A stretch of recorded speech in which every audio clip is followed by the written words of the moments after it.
Olá, pessoal.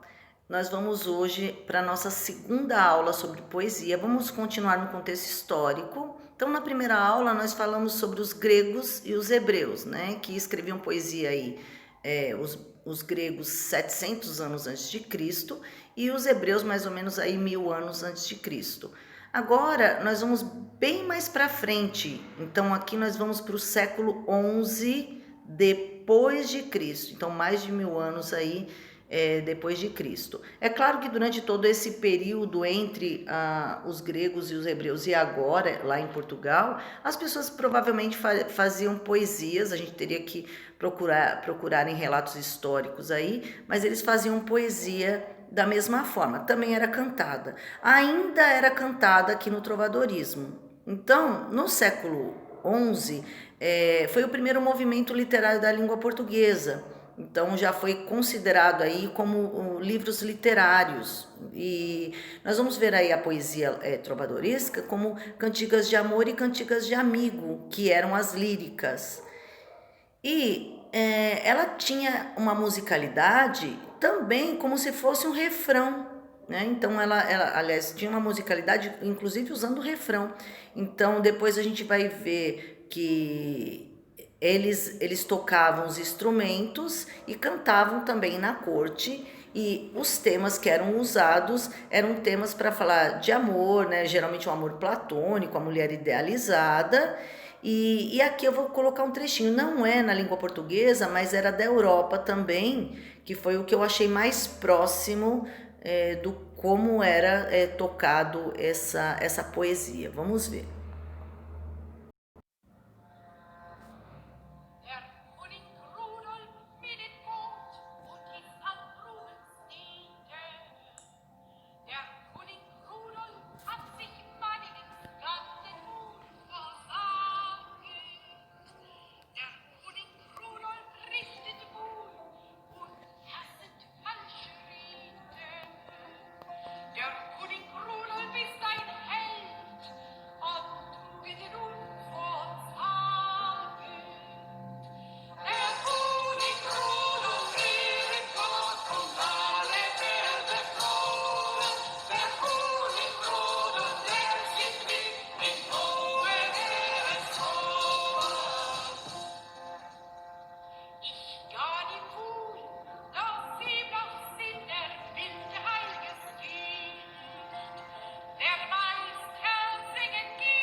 Bom, deu para vocês perceberem que eles usavam aí um refrão, né? Então a parte mais forte era a parte do refrão.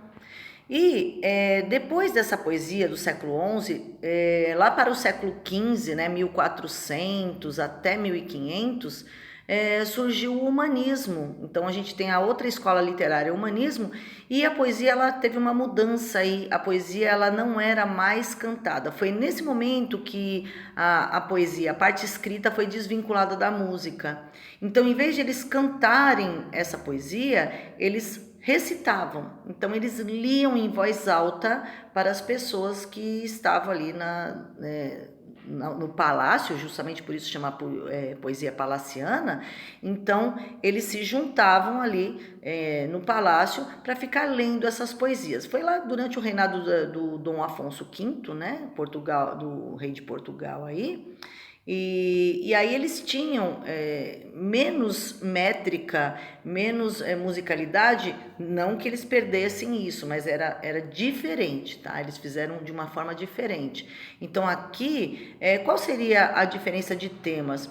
No trovadorismo, eles falavam muito da mulher amada, também algumas coisas do cotidiano, mas a mulher era idealizada e praticamente não tocada, né, por aquele que escrevia a poesia. A ideia era essa, pelo eu lírico. E aqui já tem um pouco mais de sensualidade. Nem todas as poesias eram sensuais, mas já tinha um pouco mais de sensualidade. A mulher continuava sendo idealizada, mas já tinha um ar mais sensual. Tanto que eu separei uma poesia para mostrar isso para vocês, que é aqui está numa linguagem arcaica, né? Mas seriam os suspiros e gemidos, como faíscas, apagam com descanso, descanso dos sentidos.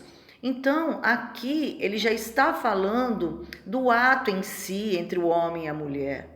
Então, por isso, você tá vendo aí você tem uma ideia de mais proximidade do homem com a mulher aí na poesia palaciana. E é claro que tinham outros temas também. Eles, como já 1500, já tinham as conquistas de Portugal, então eles também falavam sobre atos heróicos e coisas da corte.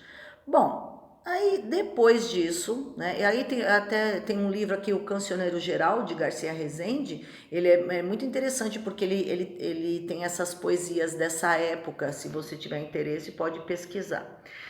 E nós temos aí, depois no século XVI, logo na sequência, surge o classicismo. Então, já no humanismo já estava surgindo a imprensa, então as pessoas já poderiam começar a escrever livros. Quer dizer, em vez de escrever manualmente, a gente já tinha a imprensa, que em vez de fazer uma cópia de cada vez, eu poderia fazer muitas cópias de uma vez. Então, por isso ficou mais popular aí a escrita, os livros, a literatura. E no classicismo existia a poesia renascentista, porque era da época do Renascimento. E as pessoas já não mais recitavam no palácio, aí as pessoas já realmente liam os livros de poesia. Tá? Então, olha, a primeira ainda era cantada, trovadorismo, século XI, século XV, no humanismo, né, que seria a poesia palaciana. Eles recitavam, falavam em voz alta, e depois, agora no classicismo, na poesia renascentista, você vai poder pegar o seu próprio livro e ler as suas poesias. Só que ela tinha uma outra diferença também. Ela era baseada nos modelos greco-romano, então elas não tinham só as preocupações da corte, né, a do dia a dia, era um tom mais filosófico. Então, o que acontecia? O homem, ele já começou, como saiu do teocentrismo e foi para o antropocentrismo, ou seja, Deus saiu do centro do universo para eles e se transformou no homem como centro do universo. E aí o que aconteceu? Você vai ver que eles começam a ter temas mais existenciais. Então, começa a pensar, o tempo passa, a velhice, então o que minha alma sente, as angústias, né, da existencialidade mesmo. Aí no caso aqui, eles também têm as palavras com muitas contradições. Então, aqui eu coloquei primeiro esse soneto aqui, né, do Antônio Ferreira, né? Aí você vai ver aqui: ó alma pura, enquanto cá vivias, alma lá onde vives jamais pura. Então ele está falando aí da alma dele, né? Tornou-se ao amor que me devias. Então ele está falando de alma, ele está falando de existencialismo, está falando tão tristes cárceres me deixastes, né? Então mais aquela dor profunda da existência humana. E aqui nas contradições a gente tem o poema de Luís de Camões, que é: o amor é fogo que arde sem se ver. Então, como que você vai ter um fogo que arde e ninguém vê, né? Então, a poesia ela é toda cheia de contradições. E o Luís de Camões no classicismo foi um dos principais autores. Resumindo aí a diferença: poesia trovadoresca, cantigas de amor e de amigo, também tinha as de escárnio e maldizer, que não eram as líricas, é cantada para os nobres, os instrumentos ao fundo, a mulher é idealizada, temas de sofrimento amoroso e vida cotidiana em sociedade. A palaciana, né, do século XV, é recitada no palácio, a mulher é idealizada, igual na trovadoresca, mas tem mais sensualidade. Os temas eram os costumes da corte, mas eram mais do que isso, né? Também tinham os religiosos, satíricos, líricos e heróicos, né?